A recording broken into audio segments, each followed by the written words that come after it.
आज से 6.5 करोड़ साल पहले पृथ्वी कुछ ऐसी दिखाई देती थी। जहां आप बैठे हैं वहां डायनासोर्स घुमा करते थे। समुद्र की गहराई से लेकर आसमान की चोटी तक 1 लाख किलो वजनीय जीव से लेकर 4 हाथियों से भी बड़े पक्षी तक हर कोने में बस इनका ही राज था। लेकिन ऐसा क्या हुआ कि सिर्फ चंद घंटों में इनका विनाश हो गया? हमारे पूर्वज ही जिंदा क्यों बचे और इंसान पृथ्वी पर कैसे आए, जानते हैं इस वीडियो में।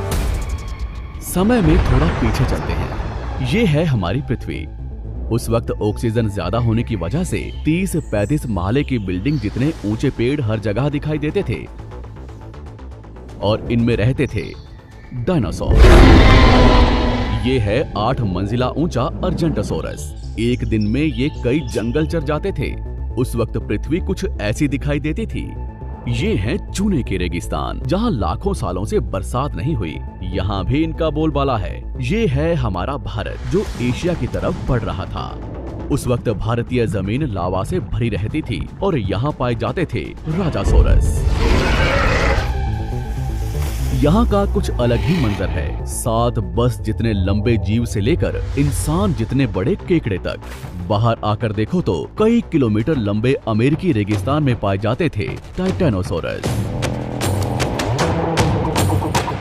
20 हाथियों जितना वजनीय,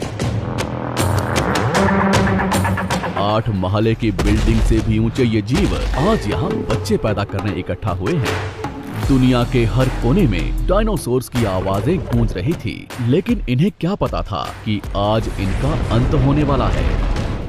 दरअसल हमारे सौरमंडल में जुपिटर और मंगल ग्रह के बीच बहुत से उल्कापिंड हैं, जो सूरज का चक्कर लगा रहे हैं। अंत के 10 करोड़ साल पहले इनमें से ही 2 उल्कापिंडों के बीच टकराव हुआ और उसका एक टुकड़ा तेज गति से पृथ्वी की तरफ बढ़ने लगा। पृथ्वी के पास आते ही उसके कुछ टुकड़े चांद पर गिरे, मगर गति तेज होने की वजह से चांद का गुरुत्वाकर्षण उसे खींच नहीं पाया। पृथ्वी के करीब आते ही उसकी गति बढ़ने लगी। वातावरण के घिसाव ने उसे जलाना शुरू कर दिया और वो 80,000 किलोमीटर प्रति घंटे की रफ्तार से पृथ्वी से टकराया।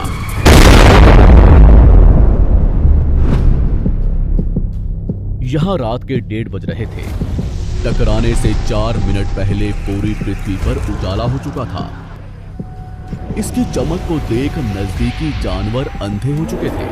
गिरने से पहले ही वहां का पानी सूख गया। गिरते ही विस्फोट से निकली ऊर्जा आज के 10 करोड़ परमाणु बम के बराबर थी। इससे निकल रही 6000 डिग्री सेल्सियस की गर्मी ने आसपास के जानवरों को तुरंत भाप बनाकर उड़ा दिया। 150 किलोमीटर के दायरे की जमीन अंतरिक्ष तक पहुंच गई और अब तक सिर्फ 5 सेकंड ही बीते हैं।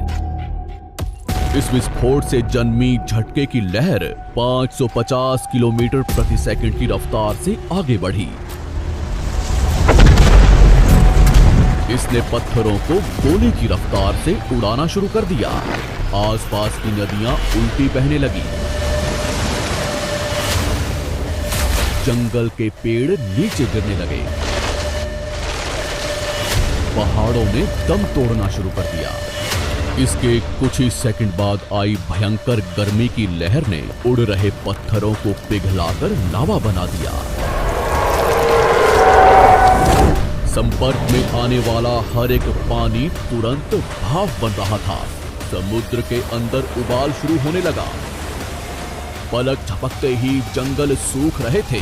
जानवरों का शरीर उबल रहा था और अभी तक तो सिर्फ शुरुआत ही हुई है। टकराव से हजारों टन मलबा अंतरिक्ष में पहुंचा था, जो गुरुत्वाकर्षण की वजह से पृथ्वी के चारों तरफ फैलकर पृथ्वी पर गिरने लगा। उसमें भी आग लग रही थी और जहां ये गिर रहे थे वहां कई किलोमीटर तक विनाश हो रहा था। टकराव ने पृथ्वी को अंदर से भी हिला दिया था, जिससे कुछ ही सेकंड में पृथ्वी पर भूकंप आना शुरू हो गया। भूकंप की तीव्रता ज्यादा थी, इसलिए समुद्र का पानी जमीन में बैठे रेत से मिलने लगा, जिससे जीवों को घुटन होने लगी और वहां भी पतन शुरू हो गया। अभी सिर्फ 5 मिनट ही बीते हैं और बाहर जानवरों में भगदड़ मच चुकी है। घटनास्थल पर पैदा हुई गर्म धूल और मिट्टी तेजी से आगे बढ़ रही थी। बादलों में धूल जाने की वजह से इनमें बिजली गिरनी शुरू हो चुकी थी। इस तूफान के बीच आने वाले हजारों टन वजनीय जानवर और पेड़ हवा में उड़ रहे थे।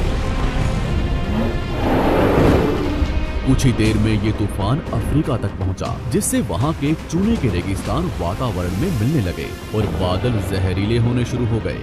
इसके पीछे टकराव ने समुद्र के पानी को बादलों से भी ऊंचा उठा दिया था, जिससे गर्म पानी की भयानक बाढ़ आ रही थी।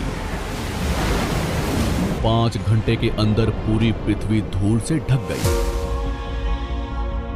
पृथ्वी का औसत तापमान कई 100 डिग्री सेल्सियस तक पहुंच चुका था। पूरी दुनिया के जंगलों में आग लगी हुई थी और भूकंप ने मरे हुए ज्वालामुखियों को उजागर कर दिया था।